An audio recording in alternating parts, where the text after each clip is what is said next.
ये बड़ी मुश्किल से मिलती है, बहुत मुश्किल। अब असुर और असुर का बेटा असुर कर्ण, उसका नाम रख दिया। मां धर्मात्मा थी। ये भगवान की बड़ी कृपा होती है जो घर में एक सदस्य को परमात्मा धर्मात्मा उत्पन्न कर देता है। या पति गुस्से वाला है, पत्नी को नम्र कर देगा। या पत्नी अगर भगवत भजन वाली है तो पति भजन नहीं कर रहा है, या पति भजन कर रहा है तो पत्नी नहीं कर रही है, बेटा कर रहा है, बहू कर रही, कोई ना कोई घर का एक सदस्य भगवत भजन में लगने वाला होता है। और वो शिव महापुराण की कथा कर रही है, भगवान का पवित्र चरित्र कर रहा है कि एक भाव के साथ जब हम भगवान शंकर की विरल भक्ति करते हैं तो बाबा उसको स्वीकार करता है। माँ भगवान की भक्ति में लग गई। अब उसने सोचा मेरा बेटा तो असुर प्रवृत्ति का हो रहा है, पर मेरे बेटे को मैं थोड़ा ना थोड़ा शंकर की भक्ति में लगाऊंगी। तो माँ क्या करती, जब बेटा छोटा था तो उसके हाथ में पूजन का सामान दे देती और कहती चल मंदिर तक मुझे लेकर चल, चल मंदिर में सामान रखकर तू खेलने चले जा।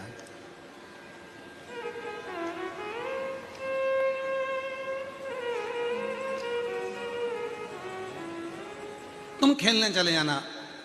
और देखो घर के जो बुजुर्ग करते हैं, बच्चे उसको पूरा कैच करते हैं।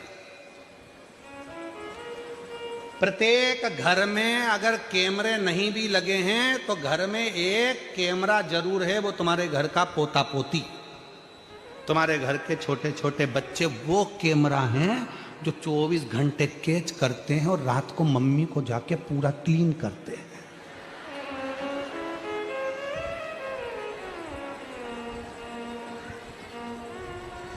सा बच्चा अपनी दादी की गोद में जाकर बैठ गया और दादी की गोद में जाकर बैठकर बोला, दादी ओ दादी। दादी बोली क्या है रे, प्लीज एक बार तू टे बोल टे। दादी बोली ये टे क्या होता है? नहीं तू प्लीज एक बार टे तो बोल, बस यूं बोल दे टे। दादी बोली मैं नहीं बोलूंगी, पहले बता मुझसे टे क्यों बोलवा रहा है। दादी प्लीज तू टे बोल। दादी ने 5 रुपए दिया कि ले बताना मुझे टे क्यों बोल। नहीं दादी तू पहले टे बोल। दादी ने कहा पहले मुझे बता कि तू मुझसे टे क्यों बुलवा रहा है। 5 रुपए दूंगी तेरे को, तू मुझे बता कि मुझसे टे क्यों बोल। दादी पहले 5 रुपए दे फिर बताऊंगा। दादी ने 5 रुपए दिए, ले बिस्कुट खा लेना, ठीक है। अब बता मुझसे टे क्यों बोल रहा। दादी रात को मम्मी पापा पलंग पे बैठ के बात कर रहे थे, जब बुढ़िया टे बोल जाएगी तो सारी जायदाद अपनी हो जाएगी। जब ये बुढ़िया टे बोलेगी तो पूरी जायदाद अपनी हो जाएगी। इतने में दादी ने एक धड़के दिया, बता मेरे मरने की प्लानिंग कर रहा है। कैमरे हैं बच्चे, कैमरे। इसलिए सोचना मत कि तुम्हारे घर में कैमरा नहीं है, लगा है। और ये कैमरे सबसे ज्यादा काम कब करते हैं? जब घर में बुआ आती है। जब घर में बुआ जी आती है ना, तब बच्चे बहुत काम करते हैं। दादी के कमरे से बाहर ही नहीं जाते क्योंकि बुआ दादी के कमरे में रहती है और पूरा ध्यान रखते हैं, पूरा। इतने में दादी भी कभी कभी गुस्से में कह देती जा पढ़ाई करने बैठ, जा मम्मी बुला रही, नहीं मैं नहीं जाऊंगा, जा पढ़ाई कर ले, नहीं मैंने सब कर लिया। मम्मी को बुलाऊं तेरी, जा पढ़ने। मम्मी नहीं कहा था, जब तक दादी रहे, दादी जब तक बुआ जी रहे, दादी के कमरे में ही रहना, देखना क्या क्या दे रही है। कैमरा, पूरा कैमरा। अब वो घंटा कर्ण की मां ने वो छोटे से बालक को पूजन का सामान दे दिया, ले मंदिर ले जा। मंदिर ले जाता और मंदिर में रखकर बाहर चले जाता। बाहर जाने के बाद वही असुर का काम करता। कहीं किसी के बच्चे को कुएं में धकेलाता, कहीं किसी को मारता, कहीं किसी को गाली देता, कहीं किसी को अपशब्द कहता, किसी को टोकता। यही काम गलत गलत करता। सारी शिकायत माँ के कानों में आती। माँ बड़ी दुखी हो गई। माँ ने सोचा मेरे बच्चे को मैं भगवत भजन में लगाऊं कि ऐसे काम में लगाऊं। तो माँ ने विचार करा मेरे बच्चे को मैं गलत कर्म में ना लगाऊंगी। और माँ अपने बेटे को अब विचार करने लगी कि इसको शिव के पास में ये जो मंदिर में जो घंटा बंधा है, इस घंटे से अपने बेटे को बांध दूंगी और पूजन में बैठ जाऊंगी। घंटे से बेटे को बांध दिया, बेटा बंधा रहता। माँ को लगा कि मेरे बेटे को मैंने एक बार घंटे से बांधा और मेरा बेटा बाहर नहीं गया, मतलब मेरा बेटा मेरा कहना मानेगा। तो अब तो मैं इसको शंकर की भक्ति में लगा सकती हूँ, शिव की आराधना में लगा सकती हूँ। और माँ ने अपने बेटे को शंकर भगवान की आराधना में लगा दिया। इतनी शिव की भक्ति में बेटे को लगाया कि बेटे से कह दिया शिव के सिवा कहीं अपने चित्त को मत लेकर जाना। और सुनो, शंकर के सिवाय कुछ अपने कानों में दूसरा जाए ही ना। इतना याद रखना, बेटा शिव की भक्ति में इतना डूब गया कि कहीं मन लगता ही नहीं। एक दिन वो बेटा शिव की आराधना कर रहा था और उसके मन में आ गया, ये संसार सागर में मेरा जन्म मिथ्या है, अब तो मुझे मुक्त होना है, मुक्त होना। उसने अपनी मां से पूछा, मां मुक्ति के लिए क्या करना पड़ेगा? मुक्ति के लिए करना क्या पड़ेगा? कोई आपसे कहे कि तुम्हें मुक्त होना है तो मुक्ति के लिए क्या करना पड़ेगा? तो हमारे यहाँ पूर्व में एक बहुत अच्छा भजन किसी ने गाया है, मुक्ति के लिए क्या करना पड़ेगा? सत्य। अब मां ने कहा था, शंकर की कथा के सिवा, शंकर के भजन के सिवा, शंकर के स्मरण के सिवा, शंकर की भक्ति के सिवा कुछ मत सुनना। और मां ने कह दिया सत्संग कर। चले गया एक प्रवचन में जाकर बैठ गया वो कर्ण, और जो कर्ण सत्संग में जाकर बैठा और वहां पर शंकर जी की चर्चा चालू हुई। इसको बड़ी प्रसन्नता हुई। शिव जी की चर्चा होने के बाद में जैसे ही दूसरी चर्चा चालू हुई और कर्ण ने अपने कानों को दबाया और भाग गए। शंकर के सिवा कुछ भी नहीं। शिव तो जरा चौथा, कितने दिन बचे? 3 दिन। परसों कथा की शिवरात्रि हो जाएगी और समापन वाले दिन सुबह कथा 8 बजे से 11 बजे हो जाएगी। तुम अपने घर, हम बाबा के धाम। पर केवल इतने तक कथा नहीं,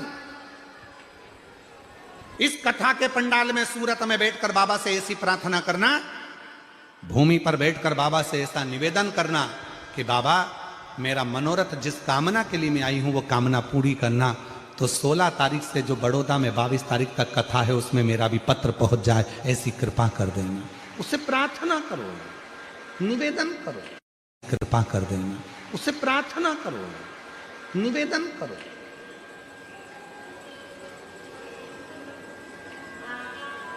चर्चा, शंकर की कथा, शिव पुराण 3 दिन की मिल जाए, 5 दिन की मिल जाए, 7 दिन की मिल जाए, जितने दिन की मिले उतने दिन यदि आप पंडाल में बाबा से प्रार्थना करते हो तो बाबा आपकी मनोकामना पूर्ण जरूर करता है। ऐसा नहीं है कि कथा 3 दिन की हो गई तो भगवान ने कम दिया, 5 दिन की हो गई तो कम दिया, 7 दिन की हो गई तो ज्यादा दिया, ऐसा नहीं। आप जिस भाव से पहुंचे हो।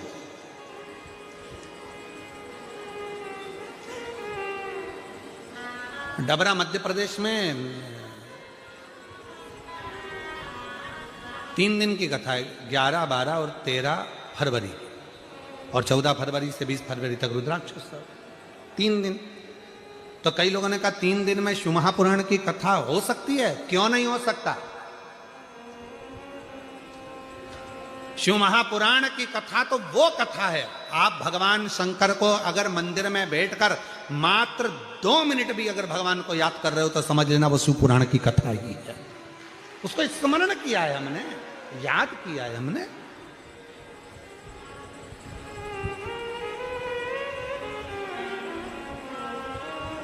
तुम जहां बैठकर उसको याद करोगे वो तुम्हारे दुख मिटाने के लिए तैयार बैठा है।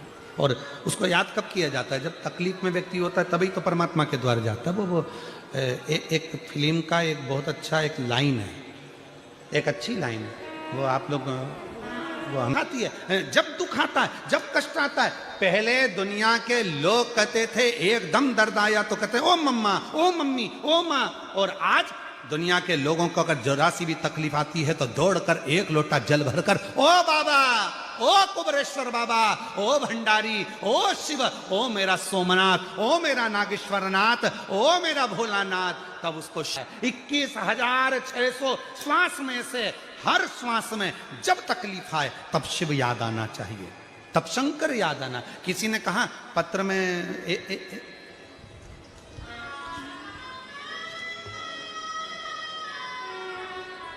छोटू भाई एक पत्र में एक बात लिखी बड़ी सुंदर। गुरुजी पत्र पढ़िएगा जरा, आप भी पढ़ो। गुरुदेव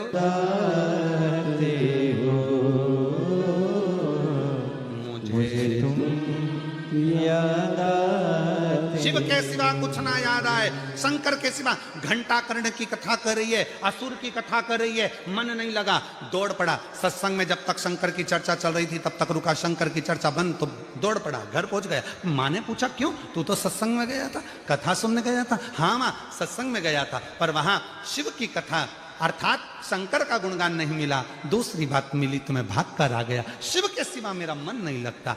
तो फिर तुझे मुक्ति कैसे मिलेगी, मोक्ष कैसे मिलेगा? अब फिर वापिस घंटा कर्ण बैठ गया तप करने के लिए, साधना करने के लिए, शिव की भक्ति के लिए। तब भगवान देवाधिदेव महादेव खुद एक ग्वाले का रूप रखकर आ गए और घंटा कर्ण के सामने जाकर खड़े हो गए। शंकर जी ने कहा, घंटा कर्ण क्या बात है? कहा, बाबा आप कौन हो? तो कहा, मैं यहां से निकल कर जा रहा था, आपकी भक्ति को देखकर रुक गया हूं। क्या चाहते हो? मुक्ति चाहता हूं, केवल मुक्ति। हाँ, मुक्ति चाहता हूं। ठीक है, मिल जाएगी। एक काम करो, सत्संग करो। सत्संग करने गया था पर शंकर जी की कथा कम मिलती है तो हम मन नहीं लगा, शिव के बिना मन नहीं लगता, शंकर की कथा में ही मन लगता, बाकी का कहीं। तो फिर एक काम करो, तुम चले जाओ ऊपर, मैं तुम्हें एक वर देता हूं, इसी शरीर से तुम बैकुंठ में भगवान नारायण के पास जाकर सत्संग कर सकते हो। इसी शरीर में। मैं असुर हूं, राक्षस हूं, क्या मैं जिंदा की जिंदा भगवान नारायण के बैकुंठ धाम में बैठकर शिव की कथा सुन सकता हूं? और एक शिव महापुराण का निवास, एक काशी का निवास और एक शिव महापुराण का निवास, ये दोनों निवास शिव की आज्ञा के बिना मिल ही नहीं सकते, शंकर की आज्ञा के बिना। महाराज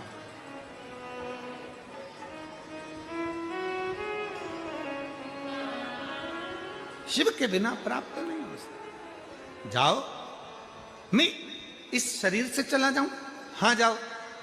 अब जैसे ही वो असुर घंटा कर्ण बैकुंठ की ओर जाने लगा शिव जी की कृपा से, और जैसे ही पहुंचा तो वहां पर तो बीच में मिल गए देव ऋषि नारद, और देव ऋषि नारद मिलते से बोले श्रीमन नारायण श्रीमन नारायण श्रीमन नारायण। जो सुना श्रीमन नारायण श्रीमन नारायण। अब तो घंटा कर्ण ने सोचा कि शंकर जी का तो नाम ही नहीं मिल रहा, यहाँ तो सब भगवान का नाम उच्चारण कर रहे, पर शिव का नाम। अब भगवान ने कहा था बैकुंठ में जाएगा, भगवान विष्णु कथा कहेंगे तो वो शिव का नाम लेंगे, शिव कथा तुझे मिलेगी, जा। शंकर जी करते हैं राम कथा, भगवान राम करते हैं, भगवान विष्णु करते हैं शिव कथा।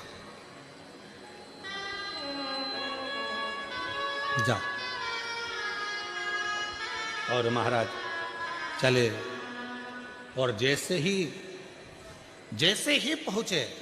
पहुंचते सही, जैसे ही उनको लगा यहां तो अन्य नाम ले रहे हैं पर शिव का नाम नहीं, दौड़ा असुर, वापिस आया और मां ने जिस घंटे से बांधा था मंदिर में, उसी मंदिर के घंटों को खोल लिया और अपने कानों में बांध लिया, और फिर पहुंच गया बैकुंठ में। जैसे ही कोई दूसरा नाम लेता था तो घंटा कर्ण घंटा बजाता था, मेरे कानों में दूसरा नाम नहीं जाना चाहिए, मेरे कानों में तो केवल शिव का नाम जाना चाहिए।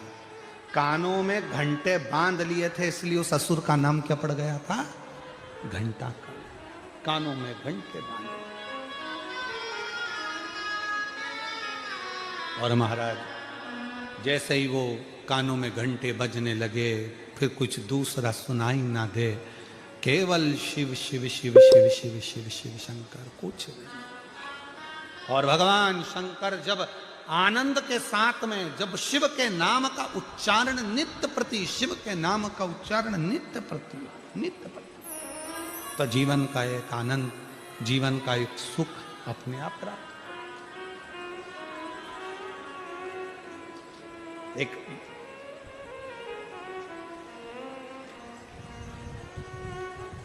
एक संत के मुख से सुना था कि जब हम शिव नाम का उच्चारण करते हैं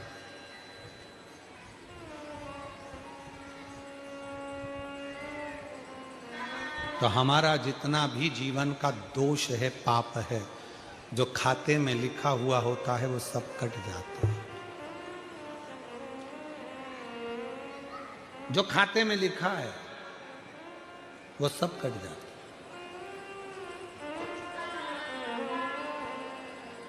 जिसके भाग्य में जो लिखा, जितना लिखा, उसे उतना प्राप्त आ जाएगा। हो जाए।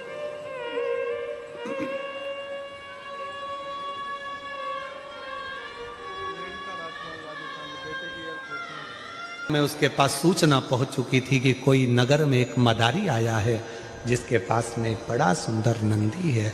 वो नंदी इतना सुंदर खेल रचता है, इतना सुंदर नाचता है। गजासुर के कानों में शब्द गया, गजासुर के शब्दों में, गजासुर के कानों में शब्द गया। सुना, सुनते ही गजासुर ने उस नंदी को और उस मदारी को बुलवाया। नंदी को और मदारी।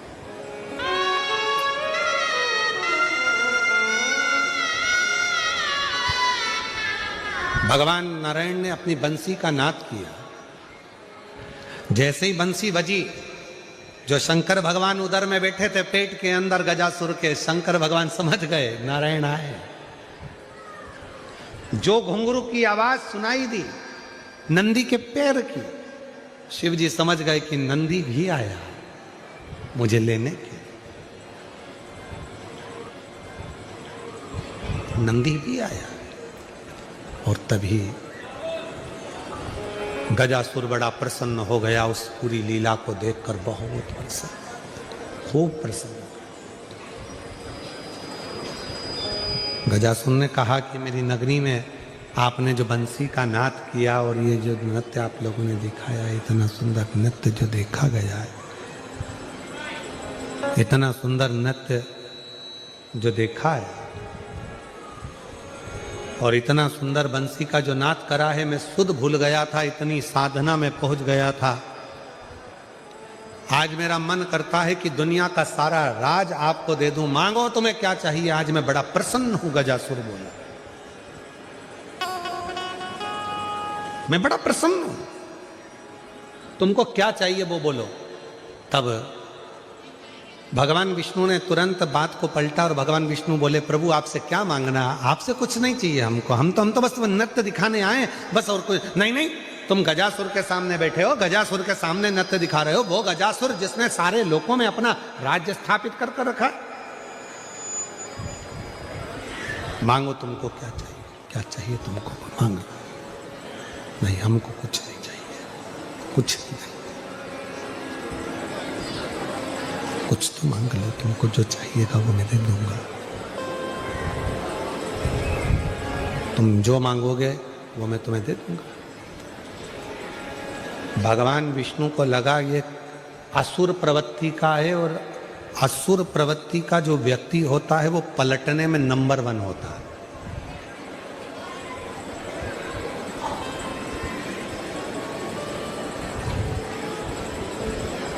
असुर प्रवृत्ति का जो व्यक्ति होता है ना, वो पलटने में नंबर 1 होता है। कई कई घरों में लोग ऐसे होते हैं जिनको सुंदर कांड अच्छा लगता है, और कई कई घरों में लोग ऐसे रहते हैं जिन्हें लंका कांड अच्छा लगता है। दोनों तरह के लोग हैं नहीं। तब भगवान ने पूरा वचन दिलवा लिया, गजासुर मेरे को पहले वचन दो।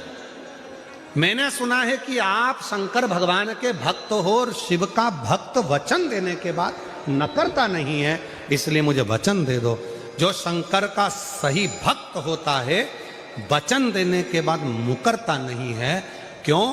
क्योंकि अगर सत्य में एक बार उसने वचन दे दिया और मुकर गया, तो जितने उसके आने वाले जन्म होते हैं वो सारे जन्म में भुगतता ही रहता है, उसका कोई जन्म सुधरता नहीं, कोई जन्म। वचन दो तुम मुझको, वचन दिया, तुम जो मांगोगे मैं दे दूंगा।